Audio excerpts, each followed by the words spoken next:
welcome back to the channel. Today is a beautiful day. We are building a PC. Kind of. We are swapping my case from the Phanteks P400S to the larger, much more airflow Phanteks P500a non-RGB version. But before we can start the build or rebuild, we need to tear this one down and get all the parts out so we can transfer everything over. So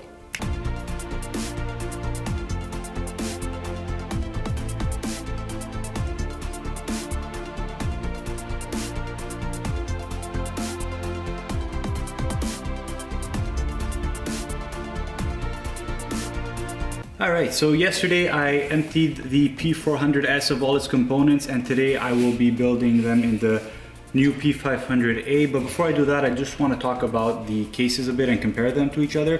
So just taking a look at them right away, you could tell that the P500A is a larger case versus the P400S. In terms of dimensions, it's about an inch taller, wider, and in width thicker than the P400 series. The other biggest change between the two is the front panel. So with the P500A, you're getting the mesh front panel, and that's why it has the A next to the P500, because it's the airflow variant, versus the P400S doesn't have the mesh front panel, but it has the silent padding on the inside to help with insulation and noise dampening. However, the biggest flaw of the P400S is the fact that the front panel is very restricted and there's very limited airflow that goes into the system. In fact, the only airflow that you're getting is from the bottom and the top of the front panel, but there is already some restriction on there as well. So that's the biggest variant, and the biggest reason why I decided to change to the P500A. I was actually running the P400S without the front panel on and just had a magnetic filter put in place just to help with airflow. But I mean, you're paying for a case, you might as well utilize all the features, including the front panel, which was another reason why I switched to the P500A. Now, this is the non-RGB variant of the case, and the reason why I went for the non-RGB variant, I know that the fans that come with the DRGB version get quite loud, and I will be installing Be Quiet fans anyway onto the case, so I didn't want to pay for anything extra features that I was going to change out. Both cases have a top exhaust option, so you could remove the top panel from the P400S and insert a magnetic filter, so you could put exhaust fans. But the P400S does not allow you to have any top mounted radiators versus the P500A, so you are able to mount a radiator up top and in front, where you're limited to the front on the P400.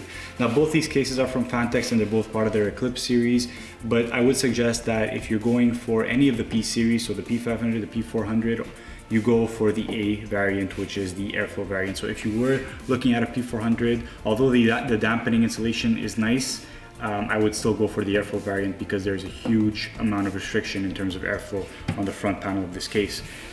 Besides that, in terms of cable management in the back, they're all very, very similar. It's Phanteks' style that they have really nice cable grommets and Velcro straps in the back to help with cable management.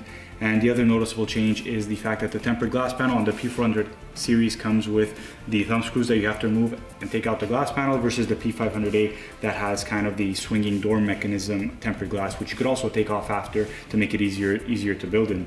But it is much more easily accessible with a door variant. They both come with two fans. They both have one fan for intake in the front and one for exhaust in the rear. The P400 comes with two 120mm fans, while the P500A comes with 140mm fans. Another noticeable difference between the P400 series and the P500A case that I have here is the top I/O. So on the top for both, you do have the USB, and on the P500A you have a USB-C connection, which is fantastic. The P400S variant that I had did have a fan controller and built-in light controls on the top I/O, whereas this case does not have that. But I will be mounting any RGB strips or lighting and fan control through the motherboard directly to have control through the BIOS and set the fan curve. However, the DRGB version does have the lighting control and fan control on the I/O on top. So if that's something that is really important to you, then, and you're looking at the P500 series, I would suggest going with the P500A DRGB variant, where you do get those RGB fans, but you also get to control the fan speed and the lighting on the case from the case directly, instead of having to go through a software. So with that being said, I think that pretty much covers the two cases. So now I'm gonna get to building in this case, and we'll come back once it's finished.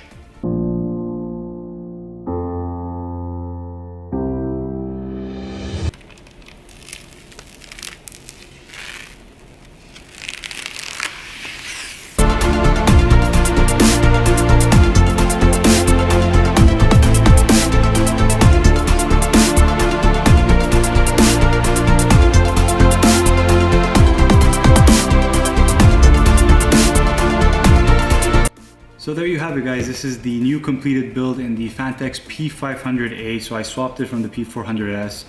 In terms of ease of installation, I always recommend Phanteks to anybody building in a computer, especially if it's your first build. They make it really easy to set everything up, cable manage properly. You have plenty of room in the case, a lot of great features as you see here. So you have passages for your power cables for your graphics card. You have a lot of room in the back for cable management, and you have a hole in the PSU shroud here if ever you have a power supply that has a screen or anything onto it, or if you wanted to just do something custom there, you can. Other than that, I'll talk about a bit of the changes that I made between the first build and this one. So most of the components are the exact same, I just changed cases. However, there was a couple of modifications. First off, I finally added an NVMe SSD as my boot drive, so that should just make things a bit quicker. But the biggest change was the air cooler. So I had the Darkrock Pro 3, which fantastic cooler, to be honest, a pain to install, but it was a great cooler, did a good job. But ever since Noctua launched their Chromax lineup, I always wanted to get this specific cooler. And when they launched the NHD15S, that gives you more clearance, I knew I had to have it. So I figured this was the right time since I was changing cases. So this is the NHD15S with two 140mm Chromax fans in the front and in the middle. And the ease of installation on this cooler was, I think honestly it was easier to install than some AIOs, and you have like one or two fan cables versus the fan cables, pump cables, the RGB cables that come out of AIOs. I did want to show the components on the inside, so I have the Phanteks neon RGB strips. You won't see these once the tempered glass is on it because there's kind of a tint on it, so it kind of just accentuates what's inside the build without really having a flashing light. So that's it, guys. I'm really excited now. I think this is a really solid looking build. I'm really happy with the way it came out, and like I said, I do have a couple modifications I wanted to do. So yeah, let me know down below if there's something you want to see. So ideas I have was either putting a monitor in the shroud here for a resource monitor, and then let me know if you guys think it's worth putting the GPU in a vertical mount. Anyways, guys, that'll do it for this one. Hope you guys enjoyed it. If you did, let me know down below, and I will catch you guys next time. Later.